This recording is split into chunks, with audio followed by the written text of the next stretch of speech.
오늘 말씀의 제목을 한번 따라하세요. 생각과 말씀으로 창조하신 하나님. 하나님은 창조준 걸 아는데 도대체 무엇으로 창조하실까? 생각과 말씀으로 하시더라. 최근에 어떤 과학자가 이런 질문을 하는 걸 봤습니다. 과학의 가장 중요한 건 질문이죠. 왜? 어떻게 해서? 그분의 질문은 뭐냐면, 어느 곳에 나무가 막 수백 킬로짜리, 아니 수천 킬로 될 것 같은 엄청난 나무를 본 거예요. 그 나무를 보면서 도대체 이 나무는 어디서 생겨났을까? 그런 생각 해보셨어요? 이 나무는 도대체 어디서 생겨났을까? 처음에 심을 때는 아주 작은 씨앗이잖아요. 작은 씨앗을 심었을 텐데 이게 어떻게 해서 막 자라갖고 수백 킬로, 수천 킬로, 20m, 30m짜리 나무가 됐어요. 도대체 이 나무는 어디서 나온 거예요? 과학이 필요하더라고. 생각과 사유가 필요하잖아. 작은 씨앗이 심겨졌는데 수십 미터짜리 수백, 수천 킬로의 나무가 어떻게 나왔을까? 첫 번째 유추를 하기로, 흙이 키웠나 보다. 땅에서 자랐으니까 땅이 막 이 나무를 키웠나 보다. 그래서 아무리 연구를 해도 화분에 있는 나무가 씨앗에 심겨서 10m 이렇게 자라 올라가도 나무의 흙이 없어져요, 안 없어져요? 안 없어져요. 그대로 있어요. 아니, 나무가 키웠으면 나무가 다 쏟아서 흙이 텅 비어야 되는데 그대로 있어. 흙이 나무를 키운 건 아니야. 그럼 두 번째, 물이 키웠을까? 나무가 자라고 해서 엄청난 물을 붓잖아요. 그럼 그 안에 막 물들이 그냥 그동안 붓던 게 다 그 안에 있어야 되잖아. 아시는 것처럼 물은 원소 기호가 H2O잖아요. H2O라고 하는 건 수소 2개와 산소 하나거든요. 나무는 산소가 필요하지 않대요. 숲에 가면 그래서 산소 공급이, 공기가 좋다고 하는 이유는 나무는 산소를 배출해버려. 숲에 가면 산소가 많은 건 나무는 산소가 필요 없어. 수소 H2 2개가 필요한데, 아시는 것처럼 수소는 원소 중에서 가장 가벼워. 나무가 물을 끌어들이지만 다 흡수지가 없어. 물이 키운 것도 아니에요. 그래서 과학자가 생각하기를, 이 나무는 그러면 이게 CO2, 이산화탄소나 탄소가 키웠구나. 이 나무의 물질은 탄소구나. 왜냐하면 나무를 태우면 뭐가 남아요? 재가 남잖아요. 재의 성분이 뭘까요? 탄소예요. 그러니까 이 과학적으로 유추를 하면 이 나무는 탄소로 구성되어 있고, 나무를 태우고 나면 탄소가 남네. 과학적으로 유추한 거예요. 우리야 믿거나 말거나 하지만 과학적으로 그렇게 논리적으로 말하는 거예요. 제가 거기서 딴지를 걸었어요, 혼자. 그러면 그 탄소는 누가 만들었을까? 탄소는 누가 만들었을 것 같아요? 과학적으로 여러 가지 많은 원리 원칙을 만들어 갔지만 이게 어떻게 존재하느냐, 존재에 대한 이야기는 과학이 접근할 수가 없어요. 왜냐하면 이것이 존재하느냐 존재하지 않는 것은, 과학은 존재하는 것에 원리 원칙을 만들어 갔지만 이것이 어떻게 존재하느냐는 과학이 접근할 수 없어요. 어린아이들 같은 질문에 닭이 먼저냐 계란이 먼저냐, 뭐가 먼저예요? 닭이다. 치킨을 좋아하시는, 계란이다. 후라이를, 닭이나 계란이 먼저, 이건 누구도 말할 수 없어요. 왜냐하면 이 존재는 닭이 있어야 계란이 있고 계란이 있어야 닭이 있는 거잖아요. 그러니까 존재 자체는 과학이 접근할 수 없으며 어쩔 수 없이 창조로 갈 수밖에 없어요. 존재하는 건 창조가 있고 나면 그 다음에 원리 원칙이 있는 거죠. 때문에 우리는 성경으로 가면 창세 1장 1절에 이렇게 말하죠. 태초에 In the beginning of the time, 시간, 하나님이 천지, 스페이스, 3차원의 세계는 시간과 공간이 구성되니까 창세기 1장에 창조를 말할 때 시간과 공간을 말할 수밖에 없는 거예요. 3차원은 시간과 공간이에요. 근데 하나님이 어떻게 했다고? 창조했다고. 창조를 국문학적으로 뭐라고 표현해요? 무에서 유를 만든 거라며. 무는 뭐예요? 3차원 바깥이고, 유는 뭐냐면 3차원 안에 보이는 거거든. 보이지 않는 세계를 보이는 세계로 드러내는 걸 뭐라고 말해요? 창조라고 말해요. 하나님은 어떤 분이냐? 보이지 않는 세계를 보이는 세계로 만들어내시는 분이 누구다? 하나님이다. 하나님은 과연 어떻게 창조하실까? 성경을 봤더니 생각과 말씀이었습니다. 우리는 첫 번째로 온 우주 만물을 구상하시고 먼저 생각하신다는, 보이는 모든 것들은 먼저 보이지 않는 세계 속에 생각이 되어 있습니다. 제가 늘 얘기할 때마다 여기 종이 하나 있어요. 한번 쳐줘야죠. 이거라도 안 하면 얘 여기 왜 있는지도 몰라. 예전에는, 아주 옛날에는, 저 어렸을 때는 예배 시작할 때 뭐를 쳤어요? 종을 쳤어요. 종 시작합니다. 그러니까 힘도 없네, 이제 소리도 안 나네. 끝나면 너 힘이 없냐. 그래서 끝날 때 뭐라 그래요? 종 쳤다. 그냥. 근데 별로 요즘 할 일이 별로 없어. 그냥 이러고 있어요. 그렇지만 여러분 보십시오. 얘가 어떻게 생긴 것 같아요? 어떤 사람이 정확하게 구상하고 생각하고 사이즈, 모양, 그림, 재질 다 준비해서 어떤 소리 할까 다 계산하지 않겠습니까? 제가 여러분에게 말씀드린 창세기 1장 1절에 보면 하나님께서 태초에 천지를 창조하셨다고 막 나와요. 하나님 하셨겠죠. 성경은 이래. 그게 아니에요. 하나님의 생각을 따라가 보자는 거예요. 우주 만물이 만들어지기 전 하나님이 어떻게 생각했을까, 구상했을까, 디자인했을까, 원리 원칙은 어떻게 만들었을까, 창조의 순서는 어떻게 됐을까. 왜냐하면 우리는 생각할 수가 있잖아요. 하나님처럼 생각하고 구상할 수가 있잖아요. 그래서 하나님의 생각과 구상을 한번 따라가 보자는 겁니다.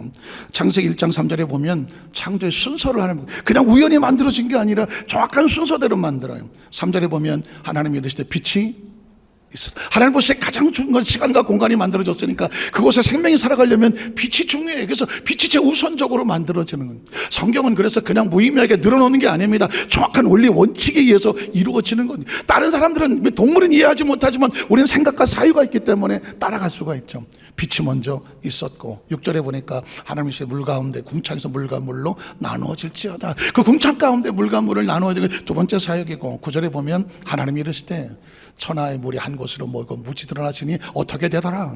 그대로 지금 하나님께서 이제 우주 만물을 세팅을 해놓고 차곡차곡 여러분 순서대로 지금 구상대로 만들어가고 계시잖아요. 저는 여기서 하나님의 생각을 보고 있는 거예요. 우주 만물을 볼 때 하나님이 이런 생각과 사고를 가지고 만들어가고 있구나. 다른 어떤 존재들은 이해하지 못하지만 생각과 사고를 가지고는 저와 여러분은 따라갈 수가 있습니다. 보이지 않는 세계인데 우리가 따라갑니다. 왜냐하면 우리도 보이지 않는 생각과 사고를 가지고 있기 때문이죠. 11절에 보면 또 이렇게 말하죠. 하나님이 이르시되 땅은 풀과 씨 맺는 채소와 각기 종류대로 씨가 진 열매 맺는 나무를 내라. 각 종류대로 씨가 열매 맺는 나무는 먼저 어디 있었어야 돼? 하나님의 생각과 의식 속에 있었어야 되죠.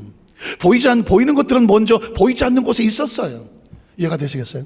이 건물이, 교회 건물도 있지만 이 눈에 보이는 것들 원래부터 있었나요? 아니죠. 누군가 보이지 않는 사람이 디자인을 했죠. 설계를 했죠. 정확하게 원리 원칙에 따라서, 건축법에 따라서 설계도를 다 만들었겠죠. 그리고 그 보이지 않았던 것들을 끄집어내서 차곡차곡 건축을 만들었죠. 우리 옆에 건물 하나 생겼잖아요.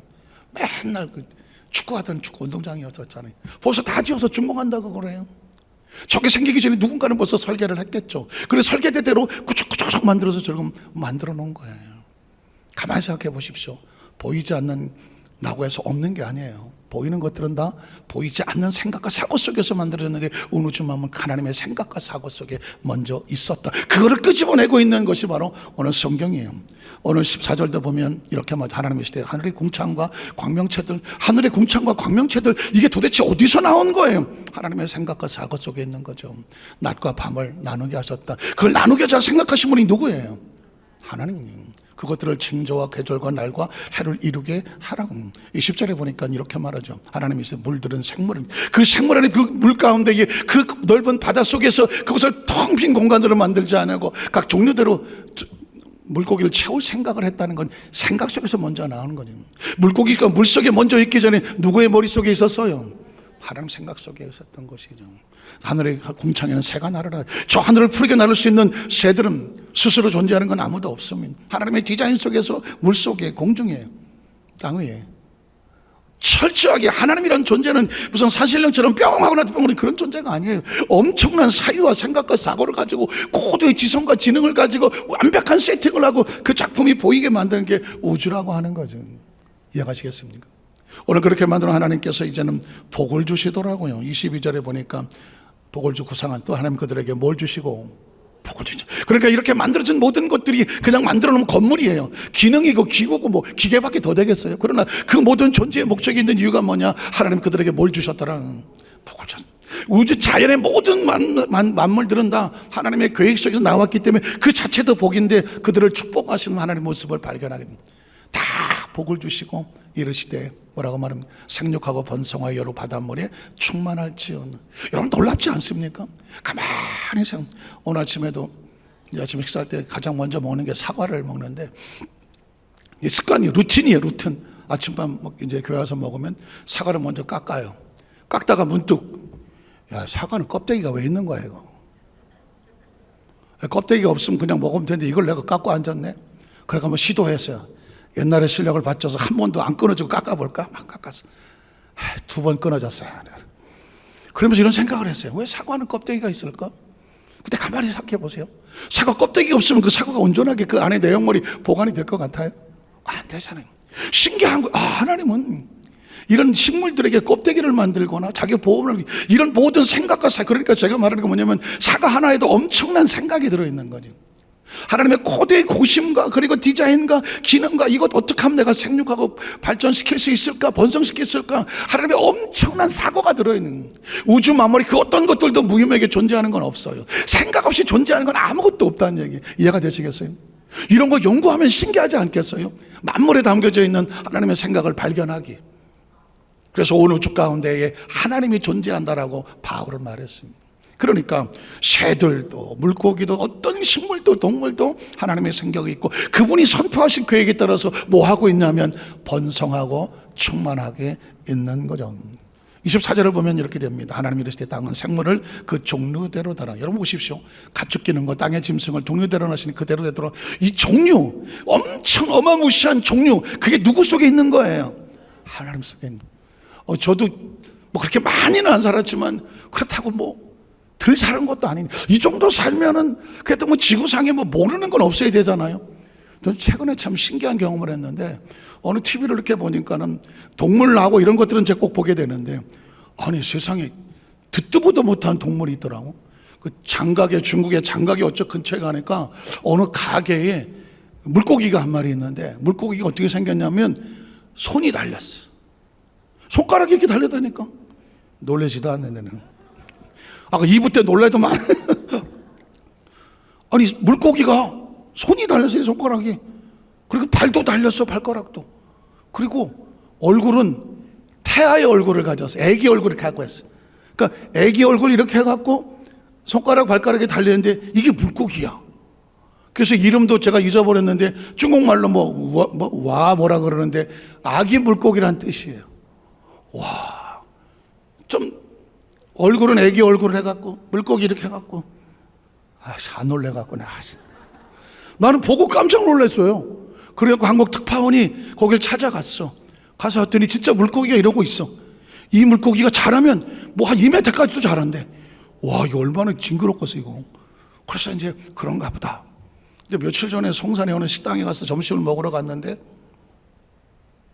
어디서 많이 본 물고기가 있는 거예요. 보니까 손가락이 이렇게 있어. 발가락도 이렇게 있고. 그래서 제가 사장님 저게 무슨 물고기예요? 예, 저 물고기가요. 뭐 어디서 가져온 물고기인데 아주 신기한 물고기예요. 그래서 가서 봤더니 똑같이 생겼어. 얼굴은 애기 얼굴을 이렇게 해갖고 양쪽 얼굴에 손가락도 있어. 야, 저거 한 마리 가져올까? 그랬더니 부부 사이가 워낙 안 좋아갖고 새끼 낳는 족족 다 잡아먹어서 새끼가 없대. 어쨌든 그런 물고기가 있는데 제 생각에 뭐냐면 저런 물고기는 어디서 나왔겠어? 우리가 알지도 못하는 종류가 지금도 전 세계에 바글바글하다고. 문제는 뭐냐면 어떤 물고기도 무의미하게 그냥 존재하는 건 없어. 하나님의 정확한 이 계획 속에서 종류대로 나라는 그 종류 속에는 하나님의 엄청난 사고가 들어있는 거예요. 저는 우리 여도수 만자교회 성도들이 이 땅의 삶을 살아가면서 보여지는 모든 것들이 그냥 무의미하게 보이지 않고 그 속에 숨겨져 있는 하나님의 의도와 계획과 엄청난 사고와 그 고심하고 고뇌하는 하나님의 생각이 보여지게 되기를 주의 이름으로 축복합니다. 왜 그런지 아세요? 그래야 나라고 하는 존재가 무의미하게 존재하는 게 아니라 내 속에 담겨진 하나님의 생각을 알 수가 있잖아요. 창세기 26절 28절에 보면 사람도 하다못해 말 못하는 물고기 하나도 종물도 식물 하나도 공중에 난 새 하나도 하나님의 계획 속에 나오는데 저와 여러분이 무의미하게 나올 수가 있겠어요? 그래서 성경은 이렇게 말하는 겁니다. 하나님이 이르실 때 우리 형상을 따라 우리 모양대로 우리가 누구를 만들자. 엄청난 선언입니다, 여러분. 무슨 외계를 떠돌던 무슨 세포 하나가 지구에 내려와서 땅 속에 있다가 땅 속에 메탄가스 CH4하고 연결을 해서 어떻게 단세포 하나가 생기고 그게 진화를 해서 5표가 되고 그게 무슨 원숭이가 되고 이게 기껏 인간이 만들어낸 진화론이야. 그럼 물어야지. 외계의 단세포는 어디서 왔어? 누가 만들었냐고? 거기까지는 연구가 안 됐다고 하는. 그러니까 우리는 어쩔 수 없어요. Who am I? 난 누구야? 난 어떻게 왔나? 자신의 존재를 말하려면 어쩔 수 없어요. 창조주가 아니면, 창조가 없이는 인간의 존재를 누구도 말하지 못해요. 뭐 석가모니가 말합니까? 공자가 말합니까? 누가 말합니까? 말 못합니다. 창조는, 존재는 창조밖에 없어요. 그런데 우리는 어떻게 만들어졌냐면, 하나님께서 하나님 형상과 모양대로 우리가 사람을 만드는 건, 보이는 건 모두 다 그 속에 하나님 깊은 사고가 있는 거예요. 저와 여러분이 얼마나 소중한 존재냐면, 하나님의 깊은 고뇌와 생각과 사고를 가지고 한 사람 한 사람을 소중하게 하나님 만들어내신 거예요. 우리 교회 성도들한테 설교하려면 많이 힘들어요. 원체 지성이 높고 영성도 강하고 뭐 다 알고 있어갖고 제가 웬만한 설교해갖고는 반응도 없어. 기억하세요. 왜냐하면 인간은 사실이 자기가 누군지를 몰라요. 얼마나 소중한 존재인지를 몰라요. 얼마나 엄청난 존재인지를 몰라요. 하나님의 엄청난 고뇌와 사고와 계획과 뜻을 가지고 우리 얼마나 큰 기대를 가지고 있는지 우리 스스로 몰라요. 이 한마디 우리가 사람을 만들고 하나님 만드셨어요. 그들로 어떻게 하자고? 바다의 물고기, 하늘의 새와 가축과 온 땅과 땅의 모든 것들을 뭐 하게 하자고? 이거 누가 다스려야 되는데? 하나님이 다스려야 되는 건데 우리에게 하나님 비슷하게 만드셔갖고 네가 일을 맡게 해달라. 그래서 우리는 본능주 하나님의 동역자가 될 수밖에 없는, 얼마나 고심해서 저와 여러분 만들었어요. 우리 자기서 한번 얼굴 한번 쳐다보실래요? 혹시 하나님의 고심하신 부분이 보여? 고생한 부분만 보여 혹시라도? 그러세요. 한번 저 고백, 한번 옆에 보서 축복하십시오. 하나님은 당신을 고심해서 만들었습니다. 그랬더니 뭐라고 말해요? 그렇게 만든 게 이 얼굴이냐? 기억하세요. 한 번 한 번은 하나님이 얼마나 소중한 존재인지 몰라요.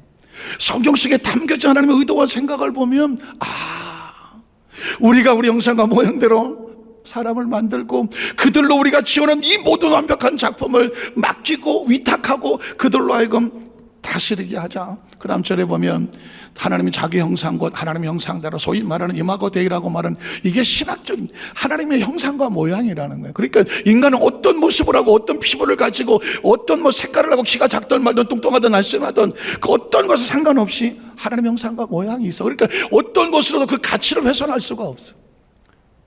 오늘 한 사람 한 사람은 천하보다 소중하다는 이유가 뭐냐면 하나님의 형상과 모양과 마음이 우리 속에 들어있고 남자와 여자를 창조하셨다. 어쩔 수 없이. 사실은 엊그저께 광화문에서 퀴어 축제라고 해서 동성애들을 옹호하는 사람들이 모여서 한 5만 명 나왔다고 하더라고요. 이제 점점 그들이 목소리를 내면서 하더라고. 뉴스에 보니까 어떤 거기 대표인가 하는 여자가 나와서 뭐 성명서 같이 읽더라고.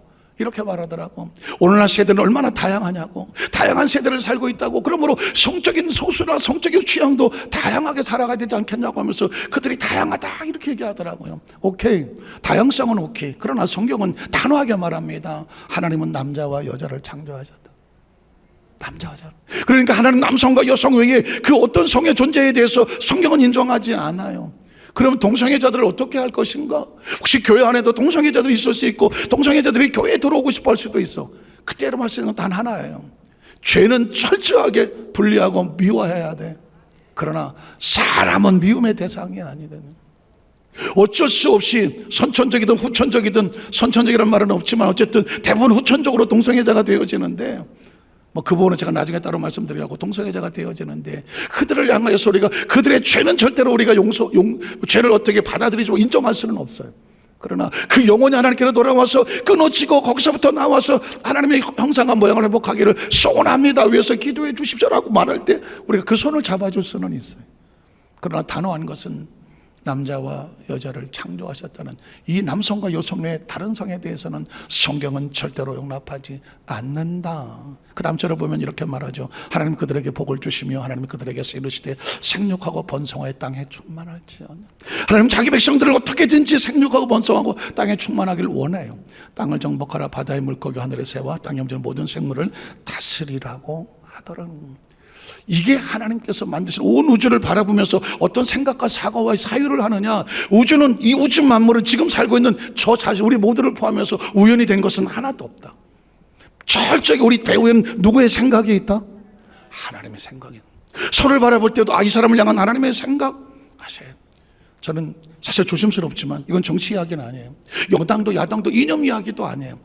여러분 아시겠지만 지금 아스팔트에 이 뜨거운 대학빛에서 대학의 학생들이 2030 젊은 세대들이 길거리를 뛰쳐나와서 외치고 있어요. 뭘 외칩니까? 대한민국의 공정성을 회복해달라는 것입니다.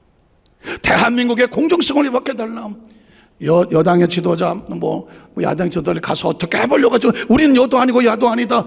대한민국의 공정성을 훼손하는 걸 지켜달라고 말해요. 우리가 하는 것처럼 6.3 지방선거를 통해서 아니 우리나라가 이렇게 무슨 후진국도 아니고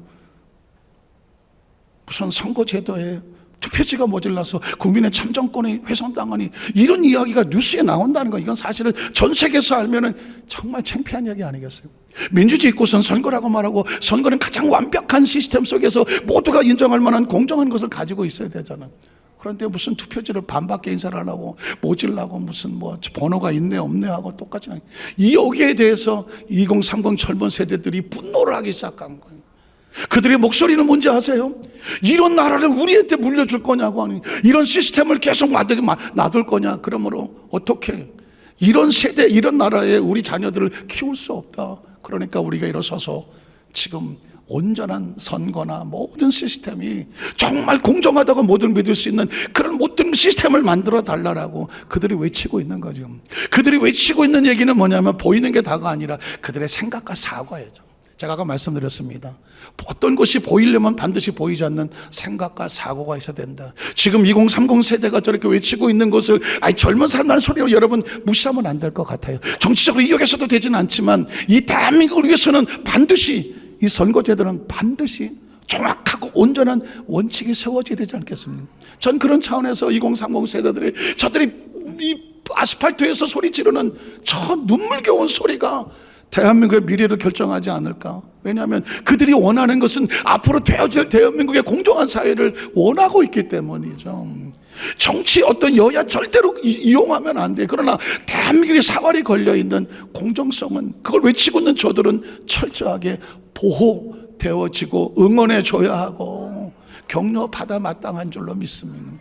자, 그러면 두 번째로 하나님은 생각만 하고 말았을까? 아니죠. 하나님은 생각한 것을 현실에 나타나시도록 하기 위해서 사용하셨던 것은 뭐냐? 말씀을 선포하는 겁니다. 말씀 선포라는 것은 어떤 의미에서 보이지 않는 것들을 보이게 하는 엄청난 축복의 통로가 됩니다. 창세기 1장 3절에 보면 그래서 아주 중요한 단어가 나오죠. 하나님이 이르시되, 한번 따라서 하나님이 이르시되. 하나님이란 보이지 않는 존재, 우주라고는 보이는 존재 이 사이에 중요한 단어가 있는데 말씀 선포예요. 그러니까 생각이, 사고가, 구상이 바깥으로 튀어나오는 것이 뭐냐면 말씀이라는 겁니다. 그래서 하나님께서 이러시되 빛이 있을지어다 하시니 뭐가 있었고? 빛이 있었고. 엄청난 선언입니다. 우리 인간이 가지고 있는 생각과 사고가, 보이지 않는 생각과 사고가 보이는 3차원의 세계 속에 드러나기 위해서 우리도 말을 하는 거거든요. 우리가 행동을 하는 거거든요. 그래서 원하는 게 말하고 행동하는 이유가 뭘까요? 내 생각과 사고가 이 산정 속에서 실체가 드러나게 해달라. 2030 세대가 길거리에서 외치고 있는 것은 그들이 마음에 꿈꾸고 있는 미래의 세계에 가지고 있는 공정성이 가만히 있어서는 되지 않으니까 길바닥에 나와서라도 외치면서 그들이 행동하며 부르짖는 것은 뭐냐면 대한민국 미래에 빛이 있을지어다 하는 것처럼 공정성을 선포하고 있는 거거든요. 그러니까 성경의 창세기에 있는 이런 이야기는 창조의 신화적인 이야기고, 그건 무슨 논리적으로 안 되는 이야기가 아니라 지금 저와 여러분의 의식과 서 매일매일 저와 여러분도 이 싸움을 하고 있는 거예요. 내 머릿속에 생각 속에 사고가 있는 것이 내 입술로 생각으로 바깥으로 튀어나올 때 내 삶 속에 그대로 된다는 거예요. 그러니까 어떻게 해야 돼? 철저하게 옳은 생각, 바른 생각, 똑바른 생각이 머릿속에 집어넣어 줘야 되는 거 아니겠어요?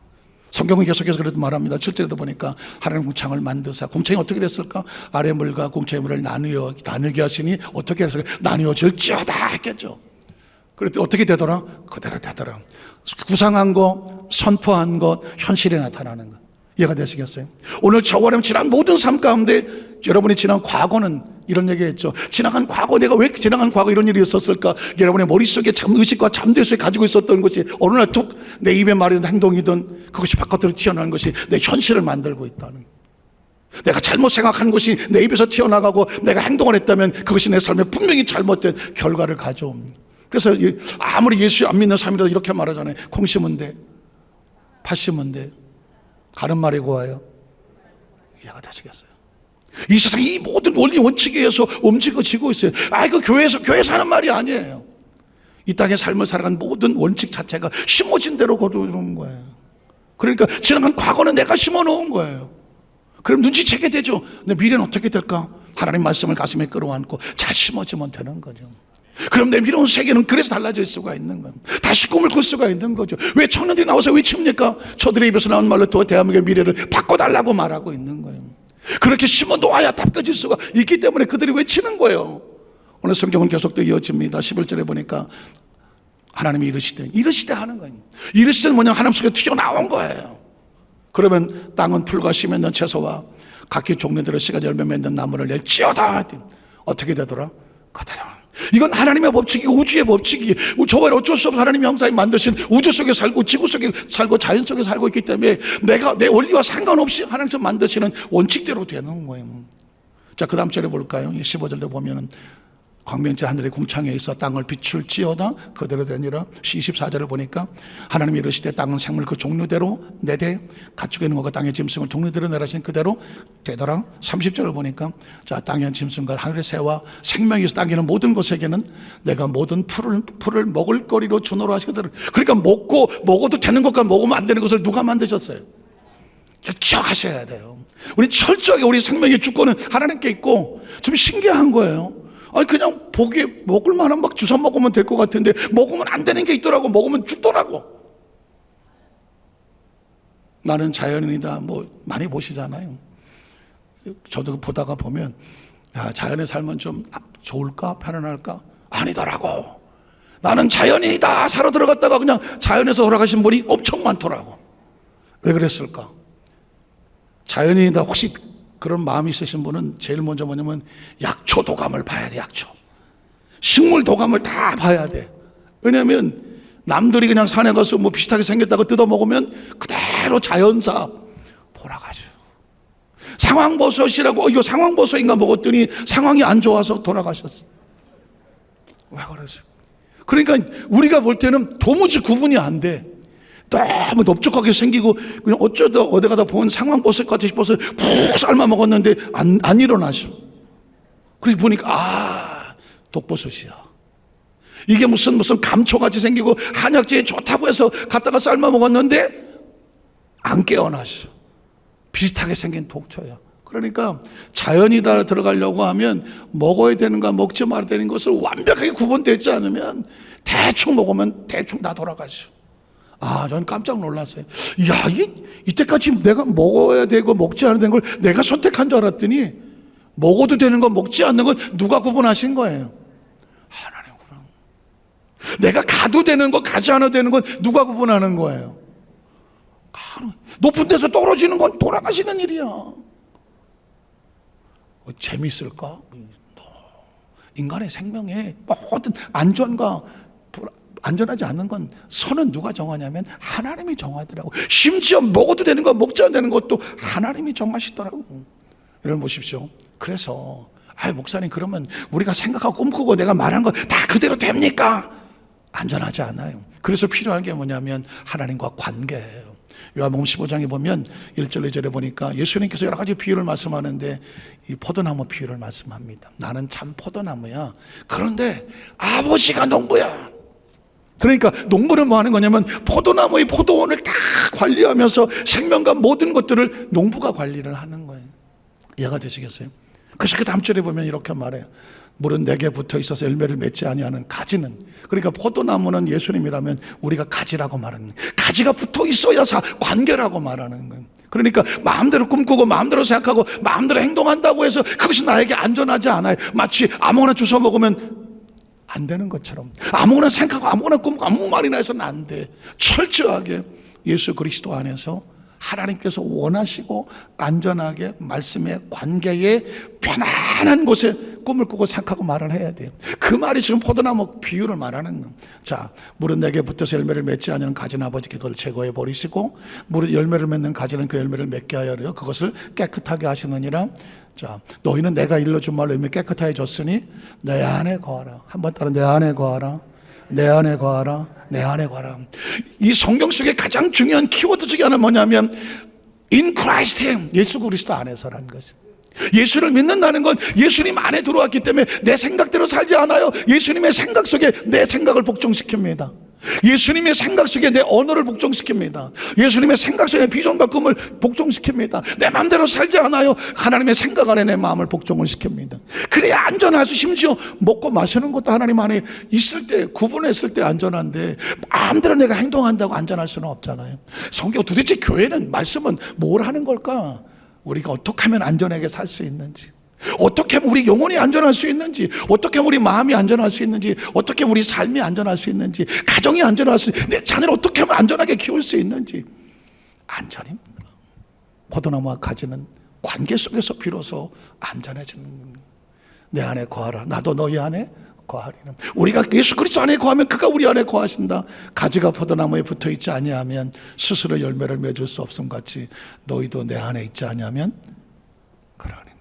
사실은 인간은 끊임없이 고백을 합니다. 나는 누구인가? 어디에서 왔나? 무엇 때문에 사나? 어디로 가는가? 내 스스로 내 삶을 내가 만들어갈 수 있을까? 끊임없이 철학적으로 인문학적으로 고민을 합니다. 각자 생각을 늘어놓습니다. 그러나 결론은 한 거지.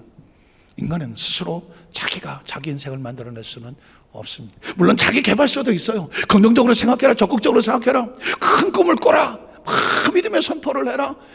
많아요. 그러나 가장 중요한 키워드는 하나님과의 관계가 무너진 사람은 아무리 큰 꿈을 꾸고 아무리 긍정적으로 생각하고 아무리 여러 가지 원칙을 가지고 살아도 하나님이 말씀, 너희가 나를 떠나서는 아무것도 할 수 없다. 가장 기본적인 키워드는 하나님과 관계 속에서 출발하는, 내 안에 있지 않으면 그러하리라. 그 다음 절을 보면 그래서 나는 포도나무에 너희는 가지다. 가지가 살 수 있는 유일한 길은 뭐예요? 줄기에 붙어 있는 거예요. 우리가 가지인데 가지가 붙어 있을 이유는 줄기에 붙어 있지 않은 가지는 스스로 존재하지 못해요. 그가 내 안에, 내가 그 안에 거하면 사람 열매를 많이 맺나니 나를 떠나서 너희가 아무것도 할 수 없음이라. 사람이 내 안에 거하지 아니하면 가지처럼 바뀌어버려져 마르나니 사람들이 그것을 모아다가 불에 던져 사르느니라. 너희가 내 안에 거하고 내 말이 너희 안에 거하면 무엇이 원하는 대로 구하라. 그리하면 이루리라. 너희가 열매를 많이 맺으면 내 아버지께서 영광을 받으실 것이요 너희는 뭐가 될까? 내 제자가 되리라. 아까 제가 2030 우리 친구들 얘기를 했어요. 왜 소리를 지를까? 전 대한민국의 2030 친구들이 더 많이 튀어나와서 소리를 질렀으면 좋겠어요. 왜냐하면 세대는 가요. 우리 세대는 간다고요. 저들의 세대가 또 대한민국을 끌고 가야 된단 말이에요. 그러니까 자기들이 살고 싶은 세대를 자기들이 선택하고 싶은 거예요. 공정성 있는 세대를 만들어 달라고 소리를 지르는 거라고요. 그런 꿈을 꿀 수 있다는 게 귀하지 않아요? 그런 꿈을 외칠 수 있다는 거 귀하지 않아요? 그런 꿈도 없고 외치지 않으면 대한민국의 미래가 없어요. 그럼 앞으로도 계속 이렇게 선거를 개판으로 치를 거예요? 아니잖아요. 그러니까 저는 그런 친구들이 용기가 있고, 마치 그게 나라를 걱정 같지만 개인도 마찬가지예요. 여러분의 가정과 사부 직장에도 여러분의 생각하고 꿈꾸는 것을 정확한 말씀 안에서 거룩한 꿈, 아름다운 꿈을 자꾸 꾸셔야 돼요. 생각을 하셔야 돼요. 그리고 그걸 입술로 고백하는 걸 뭐라고 말하냐면 기도라고 말하는 거죠. 기도라고 말해요. 기도는 뭐냐면 내 소원을 비나이다가 아니라 내가 굳이 하나님 앞에서 그 꿈과 비전과 계획을 가지고 하나님 앞에 내어놓는 거예요. 하나님. 그리고 그 입술의 고백에 놀랍게도 이렇게 말하는 거죠. 너희가 내 이름으로 귀신을 쫓아내고 병든 소론장 나으리라. 무엇이 믿고서 구한 것은 받은 줄로 믿어라. 그것이 뭐 빌면 준다는 얘기가 아니라 너희가 올바른 생각을 가지고 그것이 부르짖음이 돼서 바깥으로 나오면 그것이 너희 삶 속에 현실이 된다는 것이죠. 믿으십니까? 마지막 세 번째로 하나님께서 우리에게 생각과 말의 권세를 주셨다는 것. 여기까지 하면 성경 공부에 바이블 스타디도. 그런데 도대체 하나님의 형상과 모양과 생각과 권세와 창조가 나하고 무슨 상관이 있냐? 우리 삶 속에 동일한 역사가 나타나요. 왜냐하면 우리가 누굴 닮았죠? 하나님을 닮았기 때문이죠.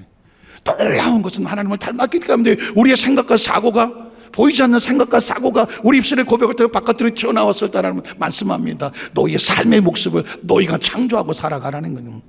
창세기 1장 26절 28절에 보면 아까도 말씀드렸지만 형상과 모양은 하나님으로부터 왔습니다. 하나님이 이르실 때 우리 형상을 따라 우리 모양대로 우리가 사람을 만들고 그들로 바다의 물고기 하늘의 새와 가축과 온 땅과 땅에 있는 모든 것을 다스리게 하시고 하나님의 자기 형상과 하나님의 형상대로 사람을 창조하시되 남자와 여자를 창조하시고 하나님 그들에게 복을 주시며 하나님 그들에게서 이르시되 생육하고 번성하라.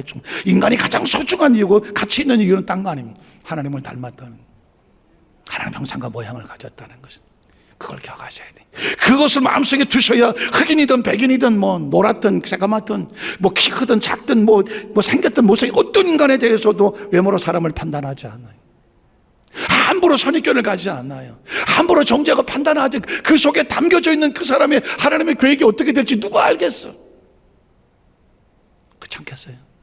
지금 피투성이로 무너지고 넘어졌다고 할지라도 하나님 그를 세우셔서 어떤 일을 하실지는 그건 하나님의 계획이에요. 각 인간에 대한 계획은 가지고 하나님이 갖고 계시지 우리가 그 사람을 판단하고 정죄할 그건 아무도 없어.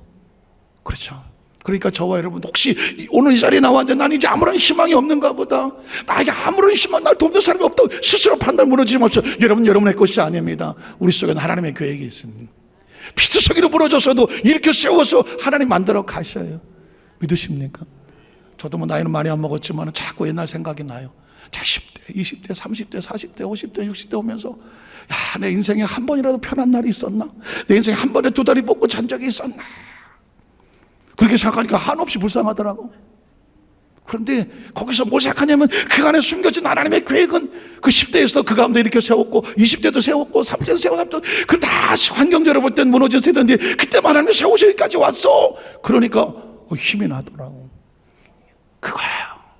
여기서 힘들게 살아오지 않은 사람이 어디 있어? 그러나 그 와중에 하나님이 세우셔서 만들어 가셨기 때문에 우리에게는 내 계획이 아닌 하나님의 계획이 있다는 사실을, 한 사람 한 하나님의 계획이 여러분을 끌고 가신다는 사실을 기억하시기를 주의 이름으로 축복합니다. 왜냐하면 하나님께서 사람을 만드셔 자기 형상과 모양을 주었는데 그대로 내버려 두시겠어요? 하나님 자기를 닮은 자기 백성을 치료하시고 이끌어 가시고 7절로 8절에 보니까 하나님 영도 주시는데 하나님이 땅에 흙으로 사람을 지으시고 그대로 내버려둔 것이 아니라 생기를 그 코에 불어넣으시며 사람이 생명이 되더라.